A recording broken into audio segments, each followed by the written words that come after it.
سلام، شما رو خوش آمدید میگم به یکی از ویدیوهای دیگر از جلسات آی سی تی ما. قبل از اینکه بریم ویدیو رو شروع بکنیم، اگر تا الان عضو کانال تلگرام و پیج اینستاگرام مرا فالو نکردین، حتما برین فالو بکنین و عضو شوین و بریم استریت و مستقیم به دروس امروز ما. دین روز، جلساتی که ما دین روز داشتیم، مبحث مهم را صحبت کردیم. مبحث لیکویدیتی، مبحثی که چرا نواحی کار نمیکنه. اکثریت دانی سوالا را دارین که من ناحیه را میکشم که قیمت بر بگرده، دوجه قیمت کار نمیکنه، چی مشکل است؟ من امروز میخوایم یک جواب سوالتان بدم. تا کی عرضه و تقاضا کار میکنه به نظر شما؟ تا زمانی که لیکویدیتی در داخل و عرضه تقاضا باشه، نقدینگی باشه، درست؟ تا او زمانو کار میکنه. خب بگذارید من برای شما یک مثال بدم. فرق عرضه و تقاضا با لیکویدیتی چی هست؟ چی ما نمیته؟ خب لیکویدیتی و عرضه و تقاضا هم خب برای ما گفته بودن که اون جایی است که اوردر هاست و نمیفهم استاپ لاس هاست و این رقم. میگم ببینین، من برای شما یک مثال بدم، مثال از خود ما. به نظرتون ما تا کدام زمان میتونیم یک کار در این دنیا انجام بدیم؟ منظوری چی است مون تا کدام زمان میتونیم یک کار در این دنیا انجام بدیم؟ میگم ببین، ساده توضیح میتونم. هر کاری که دوست داری تا کدام زمان میتونی در این دنیا انجام بدی؟ خب تا زمانی که پول داشته باشم. نمیگم یک ذره برو بالاتر، تا زمانی که صحتمند باشم. برو یک ذره دیگه بالاتر، تا زمانی که جوان باشم. نه یک بیخی بالا برو، تا زمانی که زنده باشین. خب تا زمانی که زنده باشین و زندگیتون به دست کی است؟ به دست خداوند. پس در این مارکت ها لیکویدیتی همون خداوندش است، درست؟ و زندگی همون عرضه و تقاضاست. پس تا زمان عرضه و تقاضا کار میکنه که لیکویدیتی داشته باشه. لیکویدیتی، درست؟ بریم امروز دیسپلیسمنت رو بخوانیم. دیسپلیسمنت چی است؟ بچه پیش ازی که من برم دیسپلیسمنت رو شروع بکنم، شما در نواحی، کل نواحی میبینین، مثلا چارت پر از نواحی است. بچه نواحی کار میکنن، فکر کنین رقم یک چیز است. نواحی کار میکنن که اول یک نقدینگی را قیمت بگیره، بعد بره در دل اون نواحی، بعد بر بگرده. یعنی یک سری نواحی هانت میشه. لفظ هانت یعنی مارکت میکر دشمن شما نیست. اونجا نقدینگی سو میخوای نقدینگی خدا بگیره و بریزه دیگه، و دشمن شما نیست. پشت هر سقف و کف نقدینگی است. چون یک سری اونجا قیمت بردن بالا و یک سری ریتیلرها پوزیشن گرفته و قیمت رفته بالا و استاپ لاس هاشون اینجا ها هست، درست؟ بریم دیسپلیسمنت رو بخونیم. بازار مالی را مثل یک استخر در نظر بگیرین که معامله‌گران عام مانند ماهیای کوچک از درون از اون، درست؟ ماهیای کوچک و بسیار حرکات کوچک را میتونن در مارکت انجام بدن. این در حال است که پول هوشمند مانند یک فیل است که به حرکت خود در درون استخر میتونه منفجر کنه و آب را جا و جا کنه. مثلا دقیقاً فکس اینمی رقم یک تصویری که آوردیم خیلی میتونه واضح براتون بیان کنه. این مارکت میکر است، فیل. و زمانی که مارکت میکر در وارد مارکت میشه، زمانی که اینی مردم ریتیلر است، مارکت قیمت انت بالا برده. زمانی که مارکت میکر وارد مارکت میشه، قیمت انت پایین میه. دقیقاً فکر کنین فیل در آب افتیده. دقیقاً فکر کنین فیل در آب افتیده و چقدر حجم زیاد از آب میپره و یکی یک طرف میشه یکی دیگه طرف میشه. دقیقاً نمی رقم معذرت میخوایم، دقیقاً نمی رقم، درست؟ اینا میگن دیسپلیسمنت. خود دیسپلیسمنت چی هست؟ دیسپلیسمنت چی هست؟ میگم دیسپلیسمنت یک حرکت شارپ است. حرکت شارپ است که قیمت شارپ به یک سمت پشت مثلا میتونه حرکت کنه. اما اسپایک جلسات اول یادتون هست گفتم بعض از کندلای داریم که پشت سر هم حرکت میکنن. دقیقاً اون کندلای اسپایک کندلای است که مارکت میکر ورود کرده. البته مون هر جای دیسپلیسمنت دیدیم کار میکنه. میگم نه دیگه، هر جایی که دیسپلیسمنت، خود دیسپلیسمنت من چی کنم؟ میگم دیسپلیسمنت. حالا دفعه دوم توی ویدیو رو میبینی دیسپلیسمنت که دیدی از اینجا تا به اینجا یگان نواحی را که من برات یاد میتونم مندازی بالای 50% یا در نقاط لول که باز برات میگم اونجا پوزیشن میخوای بگیری دینی اوردر بلاک مثلا در فیرفلی گپ. خب هر اوردر بلاکی که دیسپلیسمنت داشت ما رو ترید کنم. بچه‌ها شما گفته بودین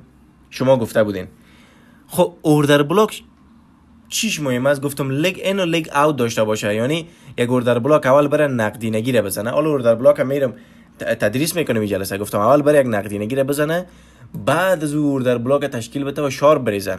درست؟ اینو من براتون میگم. حالا میریم در این جلسه هست. خب حالا دیسپلیسمنت هر جایی من ببینم تریدش کنم میگم نه.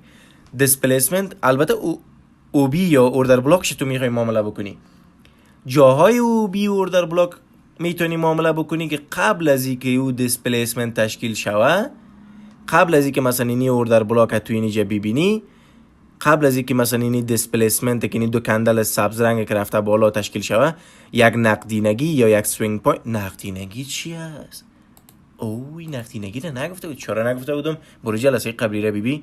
نقدینگی هر سوینگ پوینت سوینگ لو نقدینگی است، هر های هر لو نقدینگی است، هر لو هر های نقدینگی است. درست؟ از اینکه دیگه من تعریف ساده چی قسم بودم بیخی یک خرد، یک کسی که بیخی پشتان خرد باشه، طفل باشه، پولیتون بگذارین بگین هر اشت بالاش معذرت میخوایم، هر اشت بالاش نقدینگی است، هر اف بالاش نقدینگی، پایینش نقدینگی است. از اینکه دیگه من چقدر ساده بگم. درست؟ پس این نقدینگی. پس تا زمان او دیسپلیسمنت سعی کنین بچه ها، چرا دلیلش بگو، لاجیکش بگو، چرا دیسپلیسمنت در اوجه اتفاق مفتمون؟ میگم بیبی فیله افتاده در آب، فیل افتاده در آب، فیل که بفته شارپ میره بالا. یک ذره حرفه‌ای تر بگو دیگه فیل چی است. میگم سعی کن بیبی هدف ما چی بود؟ مارکت میکر یک سری نقدینگی ایجاد میکرد. درست؟ مثلا این حرکت که رفته سمت بالا اینجا کل نقدینگی ایجاد کرده و مارکت میکر چی نیاز داره؟ کسایی را نیاز داره که برش بفروشانه. اینجا سل ساید لیکویدیتی ایجاد کرده. سل ساید لیکویدیتی چی بود؟ برو جلسه قبلی را ببین، بعد بیایی را ببین. سل ساید ایجاد کرده و این سل ساید چی میکنه؟ میفروشانه کسایی است که استاپ لاس های سل یا کسایی است که فروشنده است دیگه توسط استاپ لاس خود. و مارکت میکر دنبال چی است؟ دنبال است که بخره. پس وقتی که مارکت میکر این رقم استاپ های از این زد و از دل اینی اوردر بلاک اصلی، از دل اینی اوردر بلاک اصلی یا میتونی اینی اوردر بلاک بگیری، از دل اینی اوردر بلاک، حالا براتون میگم اوردر بلاک چیست، بعد که بزنه یعنی نقدینگی، یعنی اوردرهای خود فیل بکنه، طبیعی است که اگر حرکت شارپ اتفاق میفته. و بعد از اینکه شما دیسپلیسمنت میبینین، باز براتون یاد میتم که یگان نواحی را میکشین، اینی حرکتایی که میای بک میته، این حرکتایی که میای بک میته دینی نواحی پوزیشن میگیرین که بره سمت بالا. یا را براتون یاد میتم کجاست دیسپلیسمنت شما بگیرین. اینه مثلا اینو میبینین دیسپلیسمنت جاهای مهم است بچه‌ها که اول یک نقدینگی را زده باشه بعد تشکیل شده باشه. اول یک نقدینگی را زده باشه بعد تشکیل شده باشه. بریم اینجا ببینیم. میبینین یا از دیسپلیسمنتش. خب اینجا کدام نقدینگی را زده که این تشکیل شده؟ میگم این نقدینگی را زده، قیمت یک ذره رنج زده، بعد دیسپلیسمنت اتفاق افتاده. خب اینجا کدام نقدینگی زده؟ میگم از تایم پوینتر زده. این نقدینگی تایم پوینت، این تایم دیده نمیشه، در تایم پوینت ولی دیده میشه. خب این کدام نقدینگی زده؟ میگم این خودش نقدینگی نیست، اینمی 8 نیست، اینمی 8. اوه چی رقم 8 است؟ خب نیمه است نه دیگه. خب حالا یعنی 8 یعنی هم یک سقف داشته باشه، کف داشته باشه. حالا اندازه گیریش خود دیگه ما شما دیگه انجام نمیدیم که بیخی اندازه کنیم مفهومش رو بگیرین. درست؟ اینم چیز، اینم دیسپلیسمنتش. پس نقدینگی رو بگیرین، دیسپلیسمنت مهم است. این پایینی رو مثلا میبینین ایره گرفته، این حرکتی که مثلا رفته بالا دیسپلیسمنت است. لاجیکش هم براتون گفتم. این رقم میبینین. سعی کنین بچه‌ها ما در پروسه تدریس خود یک چیز اضافه کردیم براتون که من یگان تصویرای رو نشان میدم که دفعه بعد شما رو وادار کنه بیاین این ویدیو رو ببینین. چرا که در دفعه اول اصلا متوجه نمیشین، خصوصا کسایی که دوره اولتون است، خصوصا حتی کسایی که چندین دوره های دیگر هم گذاشتاندین. چرا که من میفهمم این کدام اسمارت منی خو نیست که من بی او اس چو کنم میفهمم اوردر بلاک و فیروالی گپ درس بدم. نه، این خیلی سطحش پیش رفته، شما بعدن باز میفهمین. خب بریم ببینیم این دو تصویره. اصلا اگر متوجه نشدین که نمیشینم، اصلا ایراد نداره. دفعه بعدی که ویدیو رو میبینین تک تک حرفای من متوجه میشین. خب ببینین بچه‌ها، ما یه لیکویدیتی و نقدینگی داریم. نقدینگی رو قیمت گرفته دیسپلیسمنت تشکیل داده. حالا که دیسپلیسمنت تشکیل داده، ما از این های تابعی لوره یک ناحیه را ما جمع میکشیم و برگشت به این نواحی را ما ترید میکنیم تا این کف آره. در این برگشت در این نواحی ما چی میبینیم؟ اینی دیسپلیسمنتش، مثلا اینی اوردر بلاکش، میتیگیشن بلاکش، فیر ولیو گپش. مثلا در اینی فیر ولیو گپ ما معامله میکنیم به حساب این پشت و تیپ اینجا. میتونیم یک کار دیگه هم کنیم. میتونیم وقتی که در این ناحیه رفت بریم تایم های پوینتر دوباره چی ببینیم؟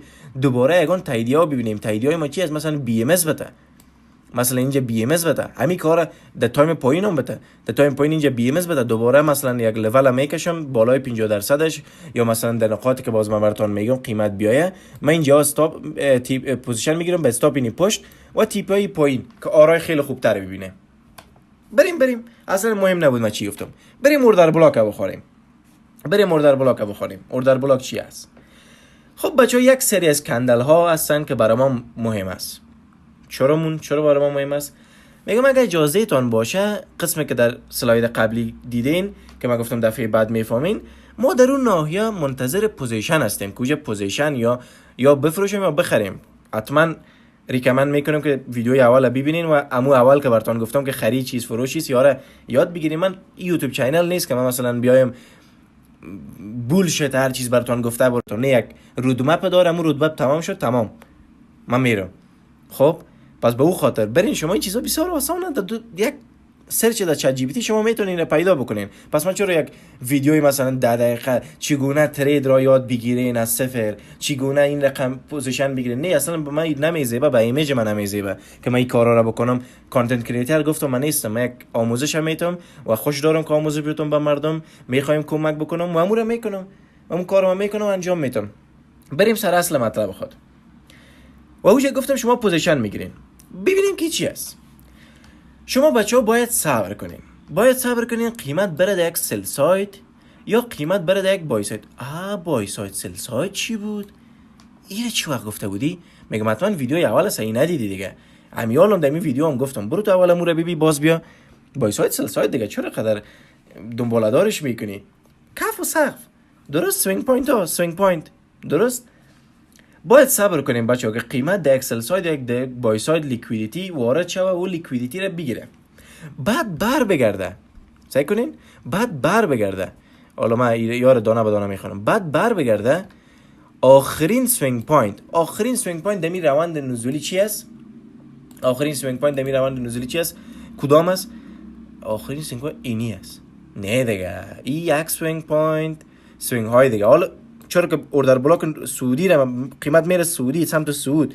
پس اگر من بگیرم که حالا بعدن ها میگن بی ام اس، اگر من آخرین سوینگ پوینت بگیرم، اولیش اینی میشه، دومیش اینی میشه، سیومی که آخرینش از دیگه. بعد از اون رفتیم سل ساید زدیم، آخرینش اینی است. پس اینی را بزنه. خود درست است، حالا فهمیدم.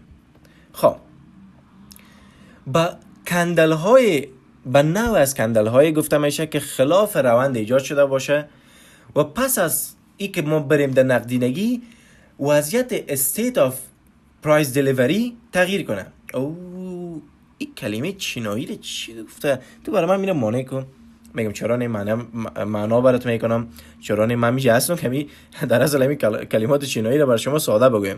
سعی کنیم بچه‌ها. قیمت میره در دل یک سل سایت. درست؟ در دل یک سل سایت. خب در دل یک سل سایت با چی میره؟ با کندل سعودی میره؟ نه دیگه، خودت میگی کندل سعودی خب میره بالا، پس با یک کندل نزولی میره. پس با آخرین کندلی که ما را سوق داد به دل سل سایت میگیم چی؟ میگیم اوردر بلاک. آفرین، تمام شد. اوردر بلاک فهمیدین؟ تشکر. برین که حالا یگان مباحث دیگه شما بفهمین که هر اوردر بلاک وجاهت نداره که هر جای چارت ببینین تریدش کنین. یک سطح نقدینگی مانند سل سایت و بای سایت پیدا کنین. قیمت به اون سطح نقدینگی که ما باید لیکویدیتی پول باشه، یعنی لیکویدیتی بزرگ باشه. نمیتونی این سل سایده که کوچک بگیری که بگی خب اینی اوردر بلاک از اینجا تا اینجا میکشم، اینی رو میگیرم تریدش میکنم. نه. یک لیکویدیتی پول یک 7 و 8 بزرگ باشه، نه یک 7 و 8 که در دل ازی تشکیل شده باشه که ایره بگیری بگی نه دیگه قیمت رفت. نه، حداقلش باید اینی را بگیره که باز تریدش کنی. حالا البته ترید کردنش خیلی مباحث دیگه هم داره. میگیم بعد از قیمت چی کنه؟ بعد از بره آخرین سوینگ پوینت خود بشکنانه که من دلم جمع شوه که بیبی مارکت میکرها آمدن در مارکت و روند ما. پرایس اکشن چی میگفت؟ میگفت زمانی که قیمت یک خط روند داره، زمانی که قیمت خط روند را بشکنه ما میریم سعودی میشیم. حالا یک ذره لاجیکش بگیم، میگن مردم میگن که والا پرایس اکشن بعد از میخندن والا نه، و میفهمن ولی لاجیکش نمیگن. لاجیکش این است که وقتی که آخرین صف شکستانده میشه، اسمارت منی که سبک اسمارت منی گفتم بولشت است، اصلا به دردتون نمیخوره. بی او اس نمیفهم چوک اصلا چی رقم تریدش کنم نمیفهم. دیگه اوردر بلاک آمد، چارت پر از اوردر بلاک است، من کجاش ترید کنم؟ بسیار باید بحث‌های دیگه باشه در کنارش. خوی چوک میگه، ما میگیم بی ام اس، یکی دیگه میگه شفت. خب پس این رو میگن چی؟ ساختار بازار تغییر کرده، از نزولی به صعودی شده. خب یک سوین پوینت خلاف جهت روند را باید بشکنانه. این خلاف جهت روند که میخوایم بریم بالا است، نه این را بشکنانه. آل ای او بی است. اگر امید در 5 دقیقه ببینین این آخرین کندل است، لیکن اگر برین در 10 دقیقه اینی 2 تا کندل نزولی چی میشه؟ یک کندل نزولی میشه که بعد از رفتیم این سلساید زدیم. پس یگان دفعه شما چی میگین چرا قیمت از این فیر ولیو گپ میاد؟ حالا فیر ولیو گپ مو امبالانس در نظر بگیرید. تکنیکلی میفهمم فرق میکنه، ولی همون امبالانس در نظر بگیرید. 3 تا کندل است که کندل اولی و کندل سومی به حساب همون شادوهاشون یکدیگر ملاقات نکرده و میگن چرا از اینجا برمیگردن؟ میگم بچه‌ها در اصل در اوردر بلاک تایم 10 دقیقه واکنش نشان میده. خب در اصل در این اوردر بلاک واکنش نشان میده. حالا بریم نمیفهمی چقدر متوجه حرف من میشین، ولی بعداً مطمئن هستم که میگین چی یک نکته مهمه بود.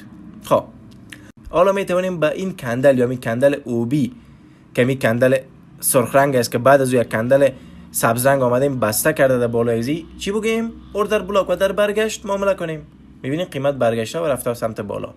همیشه تلاش کنیم به دنبال اوردر بلاک ها در جهت بایاز باشیم. بایاز چیز بعداً میگم براتون. درست؟ حالا دفعه دوم این ویدیو رو میبینین. وجود دیسپلیسمنت مناسب به او بی از عوامل و اعتبار سنجی او است و باید دیسپلیسمنت باشه. دیسپلیسمنت چی بود؟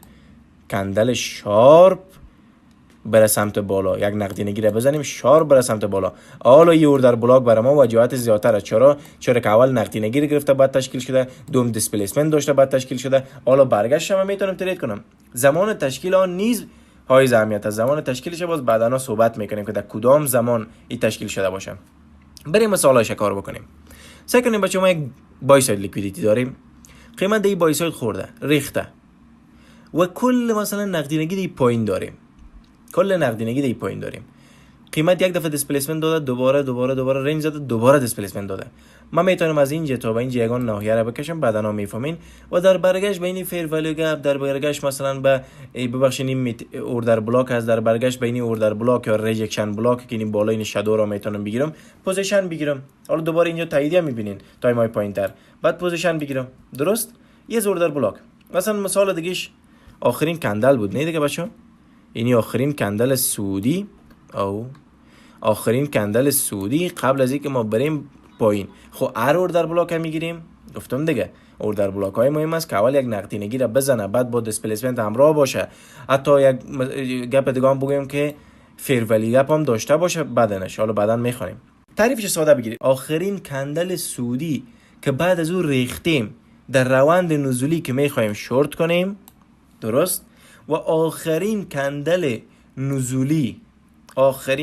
نزولی که بعد از رفتیم به سمت بالا چی است؟ اوردر بلاک. پس تعریف بگیرین. آخرین کندل سعودی در این رقمی و آخرین من نمیفهم چی رقم براتون بگم. آخرین کندل سعودی در روند که میخواین را پوزیشن شورت باز کنین و آخرین کندل نزولی در روند که میخواین را پوزیشن لانگ باز کنین را میگم اوردر بلاک. چقدر دیگه ساده بگم. تمام؟ بریم پیش.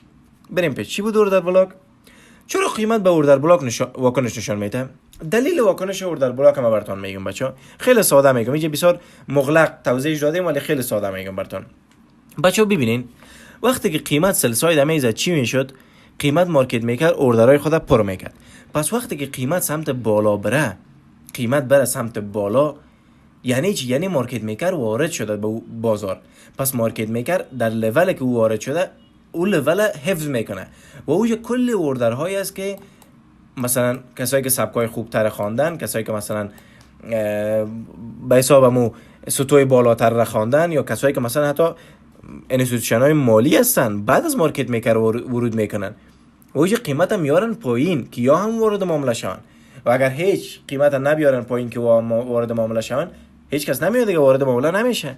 میگه همیشه مارکت میکر میایه قیمت میبره بالا، ما را چانس نمیده، خودش پول میگیره. درست به او خاطر است. سعی کنین بچه‌ها اوردر بلاک ها فقط در شروع یک حرکت تشکیل نمیشه. آخرین کندل غیر همرنگ یا خلاف رنگ قبل از شروع حرکت قیمت میتونه اوردر بلاک باشه. یعنی چی؟ یعنی اینی آخرین کندل همرنگ است که بعد از رفتیم یک حرکت شروع کردیم، درست؟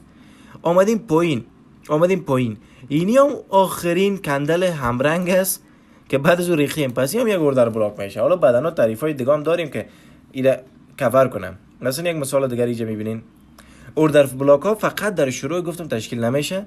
مثلا میتونین اینی رو اوردر بلاک بگیرین. کجا شد؟ اینه مثلا روندمون نزولی است، درست؟ روندمون نزولی است، اینی آخرین کندل است که بعد از باز دوباره شروع کردیم روند صعودی، میتونین این رو اوردر بلاک بگیرین. ولی اوردر بلاک ها وجاهت نداره. چرا که بعداً باز میفهمین که باید در نقاط باشه، باید مثلا لیکویدیتی، اول کدام لیکویدیتی رو گرفته که من اوردر بلاک بگیرم؟ هیچ لیکویدیتی رو نگرفته. میگم چرا این رقمی حساب داری؟ باید این رقمی لیکویدیتی رو بگیره. خو این خو نزولی است، این رو باید بگیره. بله این صعودی اگه باشه باید این رو بگیره. درست؟ یعنی روند نزولی است، بایاسمون نزولی است. درست؟ بریم پیش. امیر رقم مثالی که پیشتر براتون دادم، میدین در شروع حرکتی نیست، در وسط های حرکت است. درست؟ البته هر کندل غیر همرنگ را اگر اوردر بلاک در نظر بگیریم به شدت تحلیل های ما دچار مشکل میشه. اوردر بلاک ها باید یک سری از شرایط و نقاط خاص روی چارت تشکیل شود و ما بعد از بررسی کردنش میتونیم رو اوردر بلاک بگیریم. درست؟ بریم پیش. بهتر است کندل های در جهت کانتکست یا در جهت بایاس، مثلا اگر بایاس سعودی است، اوبی های بولیش همین کندل های نزولی است که بعد از رفتیم سعودی، اوبی های بیریش همین کندل های سعودی است بعد از رفتیم نزول شدیم. تا 50% بیایه، بعد از 50% بره بالا و تا 50% شادو کنه، کلوز نته. اگر کلوز کنه احتمالی که این اوردر بلاک فیل شوه و نقدینگی پایینش مصرف کنه، بعد بره سمت بالا هم زیاد است. حالا دفعه دومی قضیه خیلی خوب میفهمین. بریم یه مثالش کار کنیم بچه‌ها. یک نقل دادم شما ببینین اوردر بلاک. خب تکلیفتون رو روشن کنین. کدام اوردر بلاک مهم بود؟ چی بود باش تو یادم رفت. سایکو 1 2 3 4 نشته بکو. اوردر بلاک مهم است که قبل از تشکیلش یک سوینگ پوینت زده باشه. اوردر بلاک مهم است که بعد از اینکه سوینگ پوینت زده شد، نقدینگی گرفته شد، با دیسپلیسمنت رفته باشه پایین. خب حالا فهمیدم. انال بی روی چارت. تمام. بریم مثال بعدی. انال شما پیدا بکنین. خب مثلا اینی اوردر بلاک قیمت زده با دیسپلیسمنت رفته سمت بالا. اینجا چی کده؟ اینجا آخرین سوینگ پوینت زده که حالا آخرین سوینگ پوینت زده، در برگشت من میتونم تریدش کنم. بعداً باز میفهمین از اینجا تا به بالا یک نقاط را میپرتین که پایین از اینجا دینی اوردر بلاک میتونین معامله بکنین. چرا این اوردر بلاک این رقمی گرفتی؟ اوردر بلاک آخرین کندل نزولی نبود که بره سمت بالا. خب میگم فکر کنم اشتباه کردیم. اینی آخرین کندل نزولی از های تا لو، ولی بچه‌ها اینی لو رام بگیرین. حالا بعداً باز میگم لو اصل چی است. اینی لو رام بگیرین از های تا آخرین سوینگ پوینت پایین. درست؟ اینا بگیرین. بازم توجه، این دو تصویر برای دفعات بعدی شماست. باعث ما بولیش است، باعث ما رفتیم سمت بالا، یک سل ساید زدیم و میریم سمت بالا. باعث چی است؟ گفتم در دفعه بعدی میفهمین. ما اینجا بی ام اس دادیم، ام ام اس دادیم، هر چیز تشکیل دادیم. حالا ما نقاط اوتی یا پریمیوم یا دیسکانت خودمون مشخص بکنیم. پایین اون نقاط ما یک سری از نواحی داریم. در این نواحی ما چی میکنیم؟ پوزیشن خودم میخوایم باز بکنیم بره سمت بالا. خب چرا اینو نگرفتی؟ چرا نگرفتی؟ میگم روند ما بولیش از دفعه دوم باز میفهمی. من این دیسپلیسمنت نمیخوایم معامله بکنم، جهت روند معامله میکنم. خود دوباره در کجا معامله باز کردی؟ در فیر ولیو گپ معامله باز کردیم. چرا پایین 50% است؟ درست؟ در نواحی دیسکانت است، در نقاط اوتی است. درست؟ اینجا هم وارد معامله شدیم. دوباره چی میکنی؟ دوباره مثلا حالا تا اینجاها رو مصرف کرده، اینجا رو من مثلا میتونم سل سایت بگیرم دوباره اینجا هم وارد معامله شما با استاپ اینیم پشت خود فیر ولی گپ. البته که تاییدیه شما میگیرین تایم پوینتر بعد وارد با معامله میکنین. درست؟ خب در این شرایط چرا به دیگه دیسپلیسمنت ها توجه نمیکنین؟ بیخی براتون گفتم چرا مثلا گفته مثلا این نقدینگی رو قیمت گرفته، این دیسپلیسمنت داده، چرا اینی برگشت معامله نکردی؟ چرا که روندم سعودی است.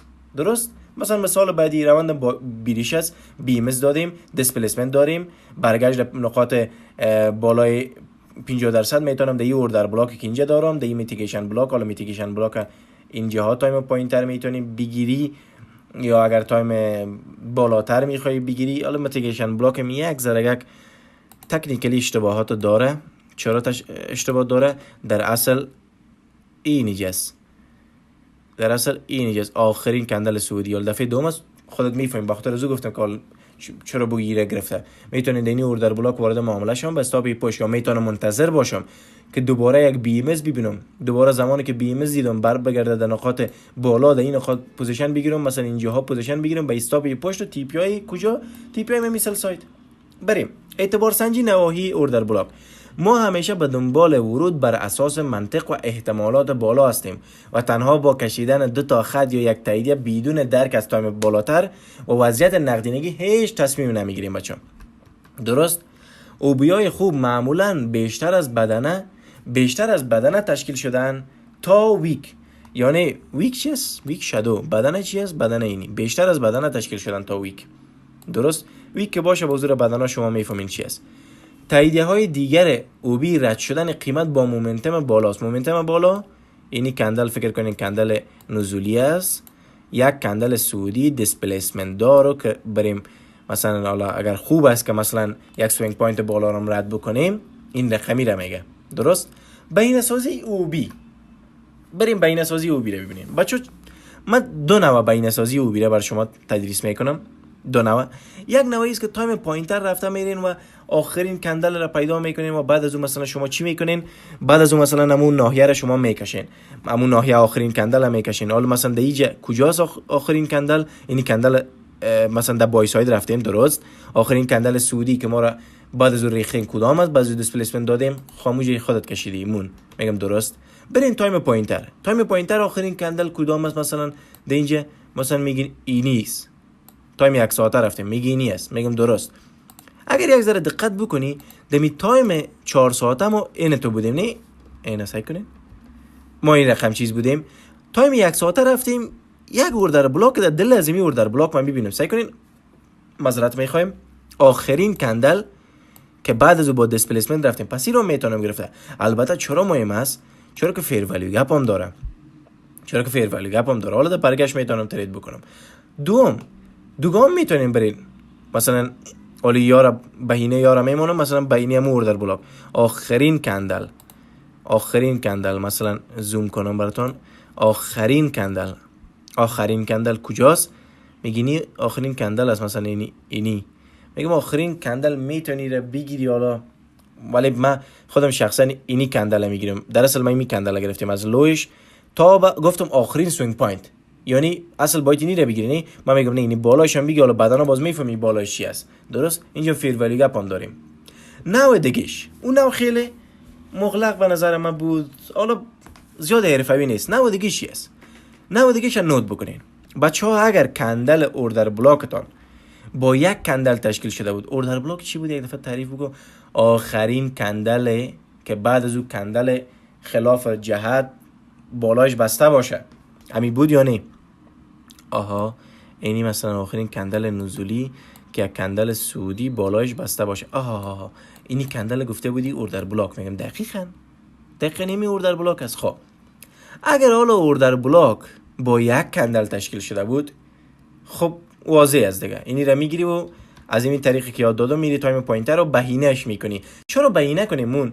میگم به خاطر بهینه میخواین کنین که استاپتون کوچک بگذارین. نه دقیقاً نقطه‌ای که قیمت میخوره و میره سمت بالا رو پیدا بکنین به اون خاطر. خو درست. لیکن اینجا ببینین که یک کندل تشکیل نشده. ببینین پس کندل اولی را مکمل کندل اوردر بلاک حذف میکنین، 2 تا کندل آخری. حالا مثلا اگه اوردر بلاک 2 تا کندل باشه، با 2 تا کندل تشکیل شده باشه. کجا را مثلا من میتونم مثال بتم؟ در این مثال هم اینجا نیست، از چرا نیست؟ این اوردر بلاک سعی کنیم با 2 تا کندل تشکیل شده. اول ایره مثال بتم، بعد از اون میریم یک ذره سخت‌تر شه براتون مثال میتم. اینه با 2 کندل تشکیل شده. اوردر بلاک کندلش اوسو میپرتین. کندل اولی نشته بکنین آیا کندل دومی بالای کندل اولی بسته است؟ اگر بله، از های این کندل تا آخرین لو میتونه این کندل سیارنگ مثلا یک شادو داشته باشه، پس او شادوش هم بگیرین. این میشه اوردر بلاک بهینه ما که حالا میتونین با می تعریف برین تایمای پوینتر رو می کار بکنین. ولی اگر نبسته بود دوباره کندل بعدی رو میبینین که حالا در این مثال کار میکنیم. خب در این مثال دانه به دانه پیش بریم. کندل دومی بالای کندل اولی بسته است؟ نه خیر. بالای کندل دومی بسته است؟ نه خیر. ایک بالای کندل دومی بسته است؟ نه خیر. خب خود زمی پس حال میگیریم و ایره. آیا کندلی که بعد از این تشکیل شده بین این کندل بالای از این بسته است؟ بله. پس از این اینجا تا به اینجا من چی میکنم؟ اوردر بلاک خود بهینه میکنم. بریم تایم پوینتر. کجا میشه؟ اینجا. این است بینی اوردر بلاک ما. بهترین حالت اوبی چی است که کندل بعدی به صورت کامل زیر یا بالای آن بسته شود. در این اتفاقی که ما داریم این رقم یک کار نشده. و پس چی میکنیم؟ بهینه‌اش میکنیم. در موقعی که کندل های اوبی بزرگ باشه، مثلا اینجا میگی سایکو مثال برات میگم، مثلا میگی کندل چقدر بزرگ است، این قدر است، چطور بهینه‌اش کنم، چطور کوچکش کنم؟ میگم این رقم که من برات یاد میدم. درست؟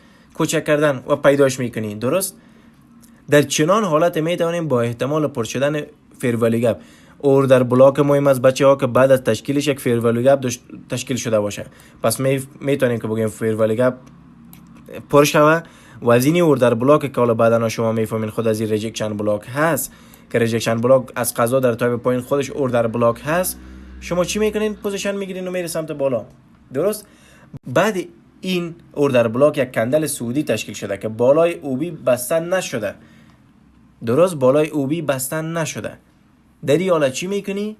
در این حالت شما کندل اولی رو گفتم مکمل کندل اوردر بلاک اوسو میکنی، کندل دومی و سیومی رو میبینی. آیا کندل اینی دومی سیومی آیا کندل سیومی بالای ازی بسته است؟ پس بله. پس اوردر بلاکت از اینجا تا اینجا میشه. حالا چرا اینجا رو گرفتی؟ شاید مشکل به حسابمون تدوین باشه. در اصل اینجا میشه، از اینجا تا به اینجا بهینش. درست؟ حالا بریم تایم پایین. خب ما با دوباره منتظر چی هستین بچه؟ منتظر کندل نزولی که سبز بالایش بسته باشه. اینجا چی شده؟ آیا سبز بالای از زمین بسته است؟ بله بسته است. پس از قضا می اوردر بلاک بهینه تان است و این را میتونیم بگیرین. حالا قیمت اینی شادوهایی که پایین است در اینجاها برگشته و رفته سمت بالا. درست؟ مثال بعدی که بیخی تایم پوینتر هم بردیم اینجاست. خب این مثال کار کو مون میگم چرا نه؟ کندل قرمز رنگ آیا کندل بعدیش بالای ازی بسته است؟ نه. آیا بعدیش پس نبسته است؟ ایره کلان خط بزن، ایره ذهنت پاکو. ایره ببین، حالا کندل دومی رو ببین. آیا کندل سیومی بالای ازی بسته؟ فکر میکنم اینجا بسته باشه بچا. بله اینجا بسته. پس چی میکنین؟ از های تا به لوی آخرین سوینگ لو میگیرین و بهینه اوردر بلاکتان است. درست؟ حالا اینی اوردر بلاک ترتمیز پیدا میکنین. حالا بعدا باز براتون میگم اینجاها مثلا بی ام اس میبینین، دوباره برگشتش ترید میتونین کنه. اینی هم بود از کندل مثلا اوردر بلاک تایم پوینتر بالاتر بهینهش کردیم آمدیم بهینه میخوایم خردش کنیم. بهینهش کردیم به همچین جایی، دوباره بهینهش کردیم به همچین جایی، دوباره بهینهش کردیم به همچین جایی در تایم پوینت و میبینین تایم پوینت در اینجاها خورده و بعد رفته سمت بالا.